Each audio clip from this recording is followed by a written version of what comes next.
Welcome to part 2 of the Astonishing Anniversaries of James and David, part 1. Are you sitting comfortably? Then we'll begin.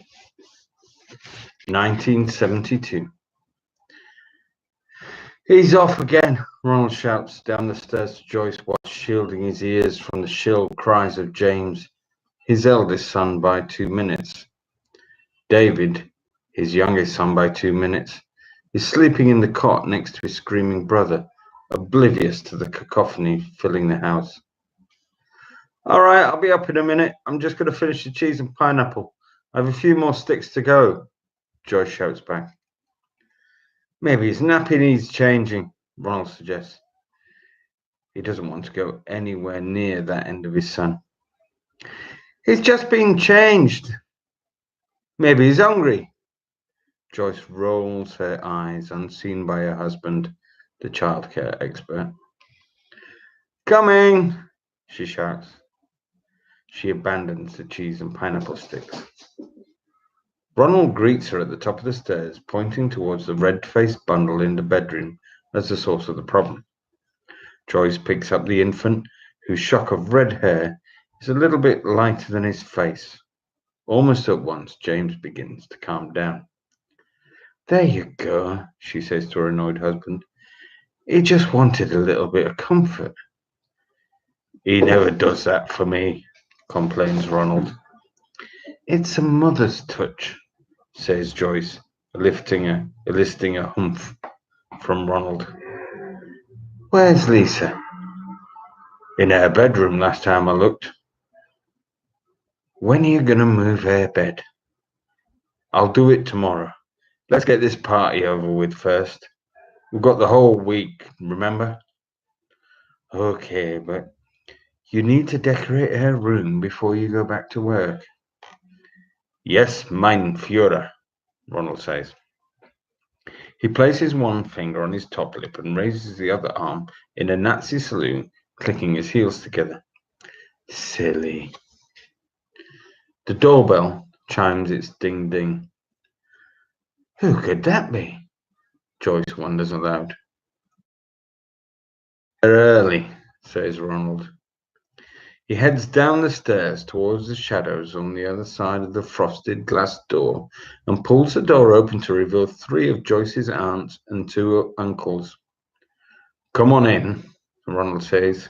He opens the door wide, allowing the gaggle of pensioners to wander in. Let me take your coats. The old people disrobe. They all have heavy coats despite the warmth of the August day, and Ronald struggles to hang them all on the end of the banister. Go through to the front room, Ronald suggests. He tries to clear the congested hallway. We weren't expecting you till later. We thought you might want help getting things ready, says Margaret, the elder sister of Joyce's father and self-appointed spokeswoman of the group. Get in the way, more likely, thinks Ronald. That's very kind of you, but I think I've done more or less everything. Can I get you a drink? Well, if you're putting the kettle on, says Uncle Albert, who has already settled his ample frame into one of the 2 blue fabric armchairs, which, together with a matching 3-seater settee, constitutes the 3-piece suite for which Ronald has just finished paying the installments. Ronald observes how Joyce's relatives have already filled the small front room of the terrace house and wonders where all the other guests are going to go. I'll make a pot, says Ronald. He excuses himself and leaves Joyce's family to cast their critical eyes over the front room. Albert's wife, Queenie, gives her husband a backhanded slap on the arm. What? Albert, the youngest brother of the elderly siblings, protests. If you're putting the kettle on, Queenie mimics, we're meant to be helping them, making them fetch and carry, you lazy sod. Albert shrugs his innocence. What can we do? Says Margaret. She leads her sister, Audrey, and her brother's wife, Queenie, into the tiny kitchenette after Ronald, thereby filling it and making it impossible for any of the 4 to attempt anything, even if they wanted to. It's fine, says Ronald. He is pouring water into the kettle, but then finds it impossible to get the filled kettle to the stove. Joyce has been arranging some snacks in the back room. Perhaps you could have a look and see how she's getting on. Ronald's suggestion has the desired effect. The three aunts hurry through to the back room, giving Ronald enough space to put the kettle on the stove.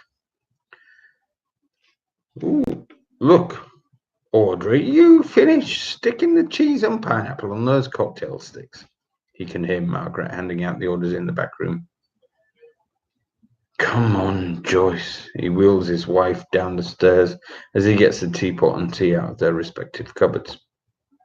His psychic powers seem to be working fine, or perhaps an accidental rub of the teapot has summoned a genie to grant his wish, because, above his head, he can tell that Joyce is on her way downstairs and is bringing Lisa with her. That should keep the oldies occupied for a while.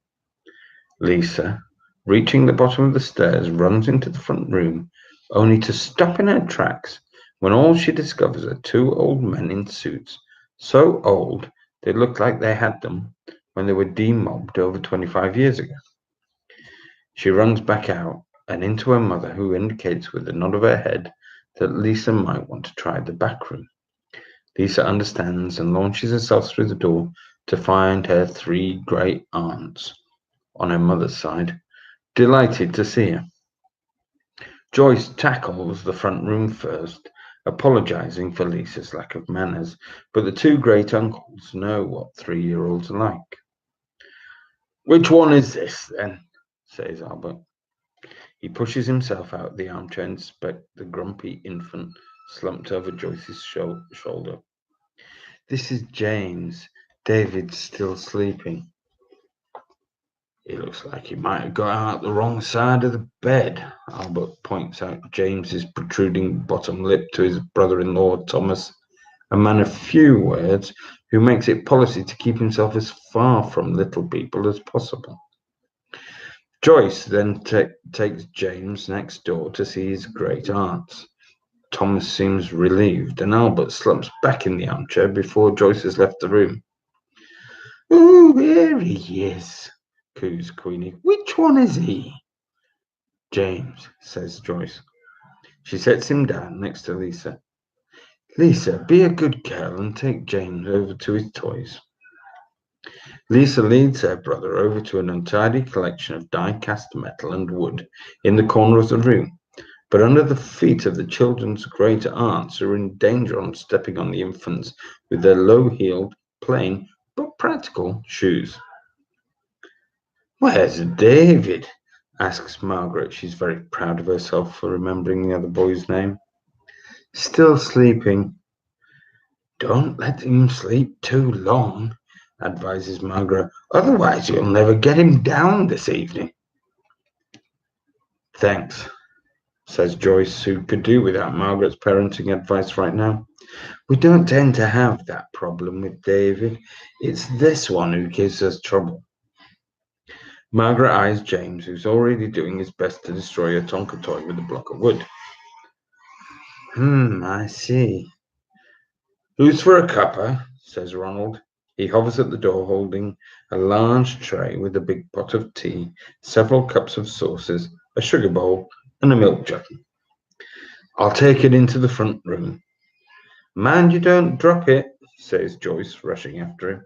I'll manage, says Ronald.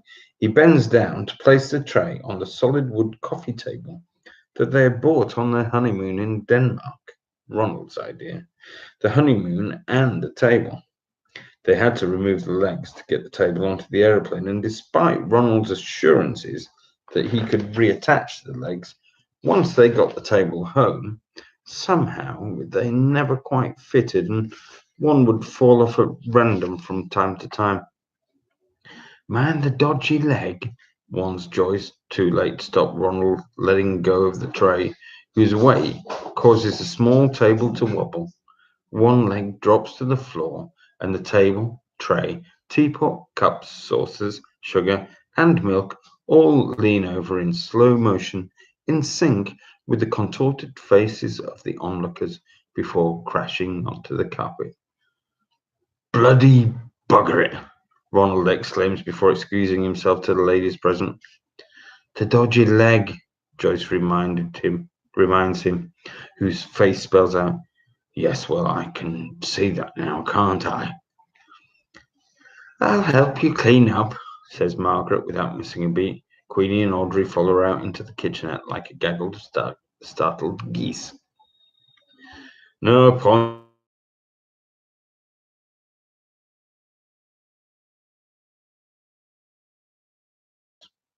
Ronald bends to collect the crockery back on the tray, some of which has broken. That was a wedding present from Dad, says Joyce, succumbing to tears. It was a couple of years since her father's death, and reminders tended to end in the same way. Ronald says nothing but tries to pick up everything. Margaret comes back with the cloth. Queenie holds a bucket, and Audrey leads Joyce out into the back room, giving Ronald a clear passage to carry what remains of the tea back into the kitchenette, which he dumps onto the draining board before breathing a heavy sigh. I'd better see if David's all right, Joyce tells Audrey and excuses herself to go upstairs and escape everyone into the sanctuary of the boys' room, where she finds David awake and giggling at nothing that Joyce can identify. The sight of David always cheers Joyce up. He's such a mild-mannered little boy, so confident and untroubled by anything he encounters, unlike his brother who complains about everything. Joyce knows who James takes after, but David is a mystery. Joyce prides herself on being less grumpy than her husband, but it would be stretching it to take credit for David's laid-back temperament. Ronald must have turned the radio on downstairs, and Donny Osmond's feminine tones drift up the stairs. Joyce takes a deep breath, picks up David out of the cot and holds him a while. Goodness, you're getting heavy, she says. She carries him downstairs and into the back room via Ronald's apologetic glance from the kitchenette, where he's preparing another batch of tea. Well, that was worth waiting for, says Albert. He gulps down his cuppa in the armchair from where he had watched all the excitement with amusement. Thomas had plucked up the courage to sit on the settee at the end next to Albert, Thomas's wife. Margaret has joined him once she's satisfied that, with Queenie's assistance, she'd removed as much tea from the carpet as was possible, and had bestowed Joyce with all the knowledge necessary to remove any possible stain. Next to Margaret sits Audrey, enjoying the biscuit selection from the tin Joyce and Ronald have splashed out on for the occasion. It is the pink wafers she is concerned about being her favourites and the first to go. Queenie sits next to her husband, Albert, on a dining chair that has been brought through from the back room to facilitate sufficient seating. She drinks her tea with her little finger pointing up into the air because she'd seen it on the television once and considered it sophisticated. Joyce and Ronald converse while sitting on the other two chairs, which he had brought from the back room, and the children entertain themselves in the back room, from which all but one chair and the table had now been removed, giving them ample space to play out their fantasies. The doorbell ding-dongs. Joyce can see through the window that it's Richard and Barbara from next door. It's open, she shouts, but gets up to meet them in the hall anyway. Come in. Joyce shows them into the front next to stands to let Barbara, very pregnant, have a seat. Albert and Thomas both offer their seats, but Barbara indicates that the kitchen chair will be fine. You're huge, Ronald says before realizing the tactlessness of his comment. What I mean is you can't be far off, can you? Richard, how are you? Ronald offers Richard his hand, trying to distance himself from Barbara. Can't complain, says Richard. He gives Ronald a very firm handshake. The builders were in over the weekend, knocking the living room through to the dining room to create a through lounge. You should do it. It'll add value to the property. Richard slaps his hand on the wall he has in mind for Ronald to remove.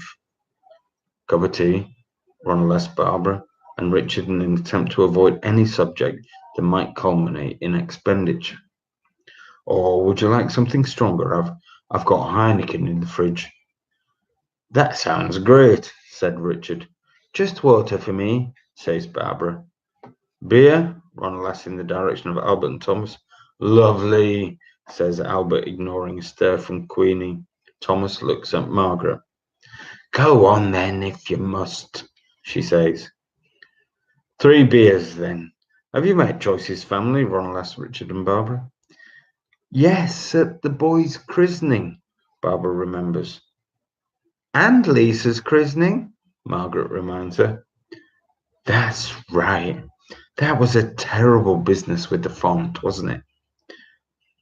Baz, Richard chastises his wife while everyone else, including Albert, shuffle in their seats at the mention of the incident.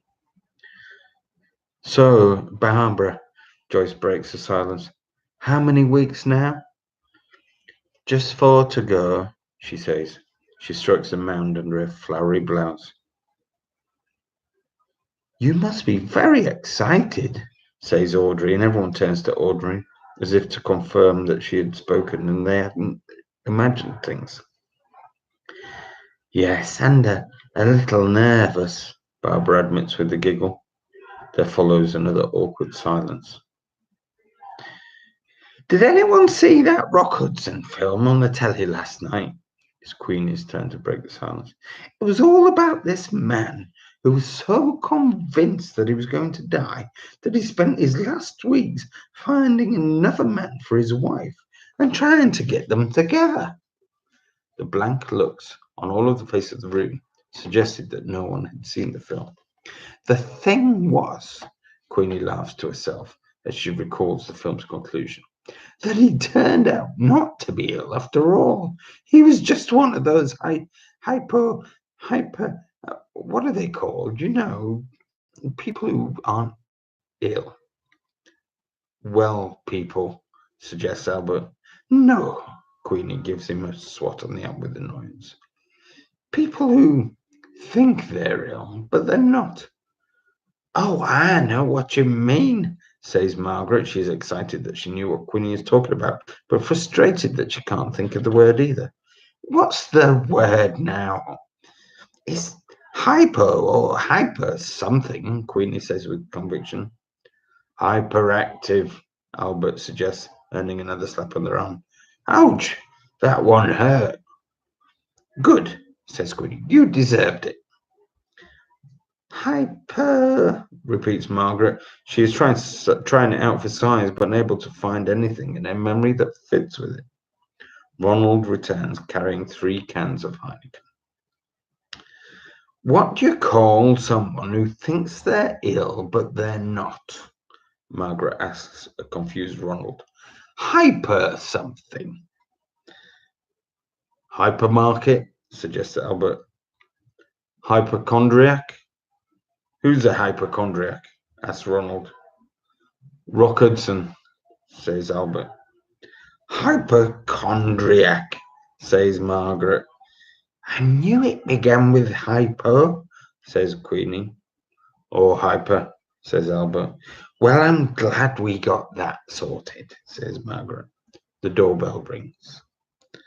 I'll get it, says Ronald as he distributes the beers. Ronald opens the door to Bob and Bill and breathes a sigh of relief. Oh, thank God it's you two. I was worried it might be more of Joyce's relatives, Ronald confesses. No, only us, Bob's laugh. Can we come in? Of course, says Ronald. He steps to one side to let the big man in, followed by the not-so-big Bill. They're all in the front room. Go and introduce yourselves, suggests Ronald. I'll go and get you some beers. Bob strides into the already cramped room, beginning to fill with smoke from Richard's silk cut, and Albert, who's decided to light his pipe. Hello, everyone, Bob announces at his entrance. I think we all met at the christening, you remember, Bill? The older woman emits a quiet but clear yelp of horror at the sight of the man who had defiled the font at the christening. Come through to the back room. Ronald pops his head round the door. There'll be more space in there. No, the food's in there and the kids, Joyce says. Why don't we go through and have some sandwiches? Everyone must be getting hungry by now. The oldies pulled themselves up from their chairs and sidled past Bob and Bill, whose raised eyebrows wait for Ronald to return with a couple of cans of Heineken. What was all that about? Asked Bob. He nods towards the crowd now cramped in the back room, trying to get to sandwiches and cheese and pineapples on cocktail sticks without stepping on Lisa, the twins, or any of the toys which now cover the floor. They still haven't got over you throwing up in the font at Lisa's christening, says Ronald. It was something I ate, Bob protests. Or drank, Bill chips in. Who asked you? Bob scowled. Anyway, I promise nothing will happen at the boys' christening. Ronald shifts. Oh, eh? What's this? Bob asks. Well, it's just that. What? Don't tell me. Bob looks at Bill in disbelief. Joyce just felt it'd be better if. Better if what? Says Bob, getting agitated. Shh! Ronald gestures for Bob to keep it down a bit. Better if you don't invite your best friend to your son's christening, Bob whispers as loud as he can. Jesus Christ, Ron! Who wears the trousers around here? When was it? Bob takes a swig of his beer. December? December, Bob says. He struggles not to spit his beer all over Ron. Sorry, Ron mumbles. You christened your boys last December, and you didn't tell me about it, says Bob with incredulity. It's August. Sorry. Bob turns to look at Bill, who shifts his feet. Is that your machine? Bill says. He points to the shiny Phillips on the shelf in the corner. Yeah, says Ronald, glad for a change of subject.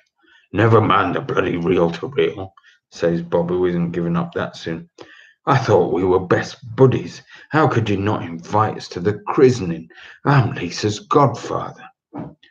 Joyce felt that after what happened. Joyce, Bob interrupts. Are you a man or a mouse, Ron? Oh, this is champion, this is. It's only a christening, Bill is trying to help. Only a christening. Bob is on a roll and the Heineken, which has started to enter his bloodstream, is helping. It's not just about bloody christening, Bill. It's bigger than that. It's about friendship. It's about trust. When he pushed me out that bloody van in Germany, did I turn my back on him? No, I didn't, even though it ruined my rugby league career. Ronald rolled his eyes. No, it didn't, Bob continues. I stuck by him because he's my pal and I've never held it against him. Never held it against me, Ronald loses it. You never bloody shut up about it.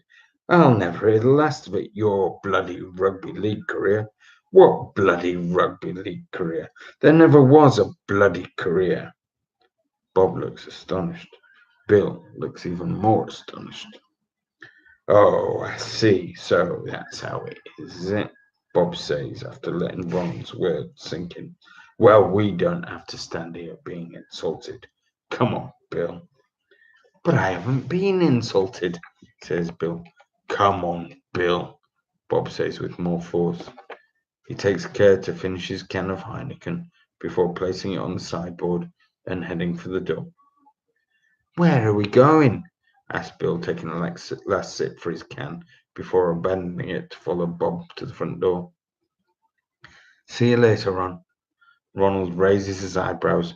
and follows them out to the front door, where he watches them walk up the garden path and then off up the street before shutting the door. "Who was that?" asked Joyce as she emerges from the back room. "Bob and Bill leaving," says Ronald. He turns to face her. "Oh, sorry, love." Joyce's apology is genuine. "Good riddance," Margaret's voice wafts out from the back room. Ronald shoots a look at Joyce, which seemed to say, "If that bitch says one more word, I'm gonna bloody well punch her in the face." Joyce goes over to Ronald to apologize, but Ronald just pushes past her and heads for the kitchenette. "I'll put the kettle on," he says. He leaves her alone in the hall, with her mouth covering her hand. Try and keep the motion inside.